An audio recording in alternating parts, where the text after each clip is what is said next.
Dans la prison de Bicêtre, un jeune condamné à mort décide de rédiger son journal intime lorsqu'il lui reste environ 24 heures pour laisser entre les mains des responsables un témoignage sur les souffrances qui suivent tous les condamnés à mort.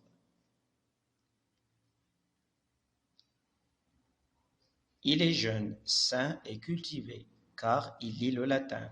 C'est lui-même d'ailleurs qui raconte ses souffrances pendant son séjour dans les prisons de Paris, depuis le procès jusqu'au jour de l'exécution, cherchant ainsi la pitié et la compassion du lecteur et tentant de convaincre les responsables pour réfléchir aux douleurs des condamnés avant d'appliquer la punition de la mort.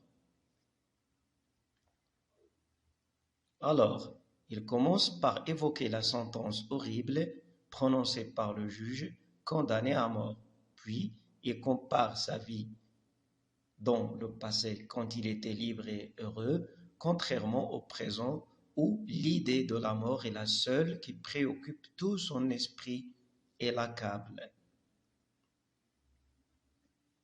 Le condamné se souvient encore du jour du procès lorsque les juges ont prononcé une sentence inattendue. En fait, l'avocat a échoué de convaincre le jury et c'est en ce moment-là que ses douleurs avaient commencé, devant la réalité horrible qui le hantait jour et nuit. La description de la prison de loin et de près a révélé cette réalité amèrement mensongère où vivaient les prisonniers. Dans sa cellule, le jeune homme compte le temps qui lui reste à l'exécution et il trouve qu'il est dans la dernière semaine. Ce conflit avec le temps, qui devient son ennemi, prend un aspect tragique car il le fait approcher à son destin fatal, c'est-à-dire à la mort.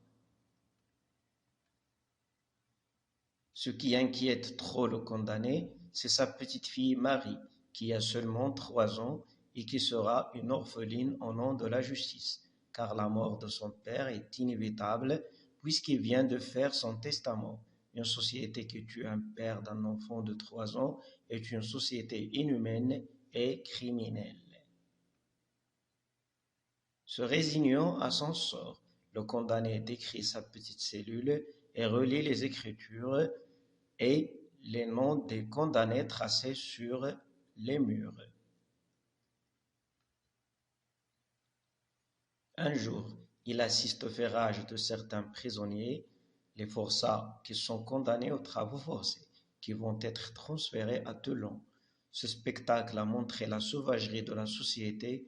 Ne supportant pas cette scène hideuse, le condamné tente de s'enfuir et il s'évanouit enfin. C'est pourquoi on l'a transporté à l'infirmerie pour le soigner, et il revient à son cachot où il se rappelle une chanson qu'il a entendue dans l'infirmerie, chantée par une fille de 15 ans et dont le sujet est encore la mort et le crime. Et comment fuir cette mort qui le guette et épie son sommeil? Il songe à se sauver et s'évader de la prison. Ce serait une belle aubaine pour jouir de la nature et de la vie splendide, mais hélas, cela ne peut se réaliser. L'heure de l'exécution s'approche de plus en plus. Il est transféré à l'autre prison de Paris, la Conciergerie. La foule est déjà là qui l'attendait. La foule, ce sont les habitants de Paris. Ils ont envie d'assister à une exécution, comparée par le condamné à Dienne à cause de leur envie de voir du sang et de leur insensibilité.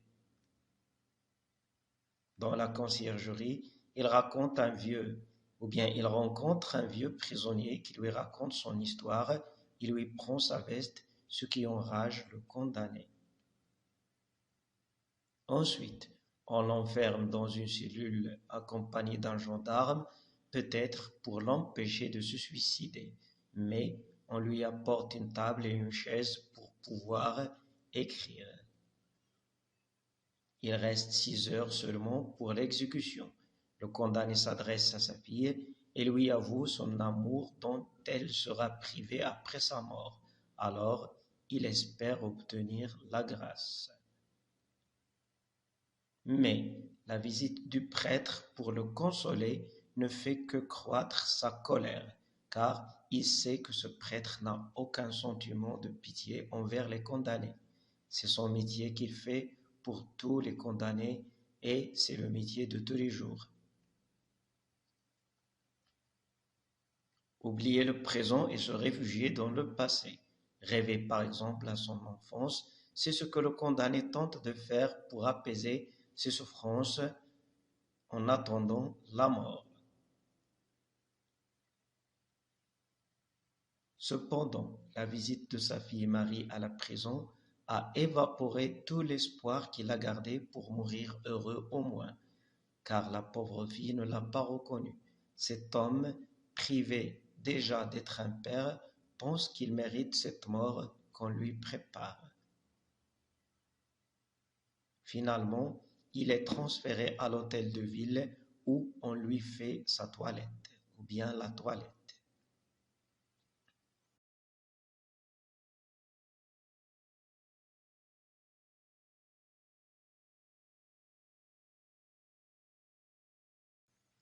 Amené sur la place de grève, le condamné ne cesse de demander la grâce, mais en vain. Le bourreau se hâte en fait de faire l'exécution de peur de la pluie, tandis que la foule est insensiblement empressée de voir le sang qui coule.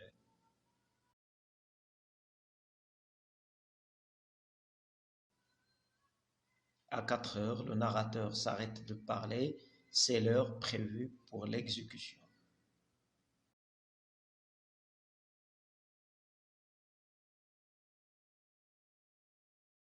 Le roman n'a pas de fin car le condamné s'est arrêté de parler lorsque 4 heures a sonné. C'est une fin ouverte, on ne sait pas si le condamné est vraiment exécuté ou non.